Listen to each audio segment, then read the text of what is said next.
আনত তলে আমরা একটা কমন সমস্যা সলভ করব। কমন সমস্যাটা কি জানো ভাইয়া? এই কোণটা আর এই কোণটা অর্থাৎ এই থিটা কোণ এবং এই থিটা কোণ কীভাবে সমান হয় এই ব্যাপারটা আমরা ক্লিয়ার করব। চলো দেখো। আচ্ছা, এখন বিষয়টা হচ্ছে এই কোণটা যদি থিটা হয় তাহলে দেখো তো এই বস্তুর ওজন কোন দিকে কাজ করে বলো?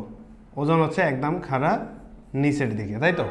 আচ্ছা দেখো তো ভাইয়া, এই কোণটা যদি থিটা হয় তাহলে এই কোণটা কত হবে?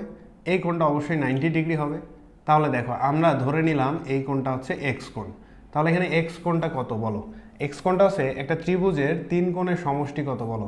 180 মাইনাস আমরা যদি এই দুইটা কোণ অর্থাৎ এই 90 প্লাস কত হচ্ছে থিটা এইটুকু অংশ বাদ দেই তাহলে আমরা এক্স এর মানটা এখানে পেয়ে যাব, রাইট?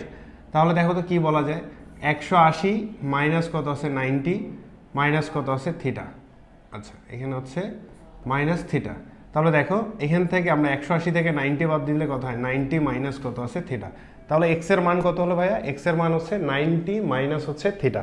আচ্ছা এখন বিষয়টা দেখো, তাহলে এই দিকের কোণটা আমাদের দরকার, অর্থাৎ এই অ্যাঙ্গেলটা, অর্থাৎ এই অ্যাঙ্গেলটা আমাদের প্রয়োজন, অর্থাৎ এটাকে ধরে নিলাম আমি হচ্ছে ওয়াই। তাহলে ওয়াইয়ের মানটা আসলে কত হবে দেখো। তাহলে আমরা যদি এতটুকু অংশ অর্থাৎ এই অংশের সাথে এই টোটাল কোণটা যদি আমরা কত ধরি বলো? এখানে 90 ডিগ্রি। তাহলে দেখো তো আমরা এখানে কি লিখতে পারি? আচ্ছা তাহলে দেখো এই ওয়াইয়ের কোণটা আমরা বের করব। তাহলে এখন ভাইয়া বলা যায় কি জানো, X plus Y equal to কত আছে 90 ডিগ্রি। দেখো এই অ্যাঙ্গেলটার কথা যদি আমি বলি, এই টোটাল অ্যাঙ্গেলটা আছে কত ডিগ্রি? এখানে 90 ডিগ্রি।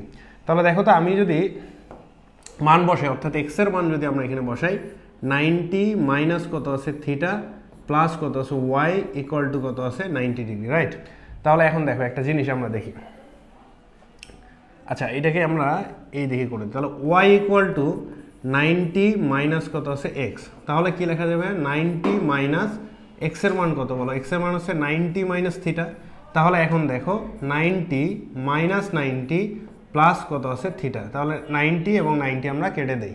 তাহলে বলো তো ওয়াই ইকুয়াল টু কত? ওয়াই ইকুয়াল টু হচ্ছে থিটা। তাহলে বিষয়টা হচ্ছে এই কোণটা যদি থিটা হয় তাহলে ওয়াই অর্থাৎ এই কোণটা কি হবে? এখানে থিটাই হবে। বুঝতে পারছো? তাহলে এটা সবসময় মনে রাখবা, এই টাইপের প্রবলেম তোমার জীবনে অনেক আসবে, সেই প্রবলেমগুলো আমরা সলভ করবো হচ্ছে এই টেকনিক দিয়ে।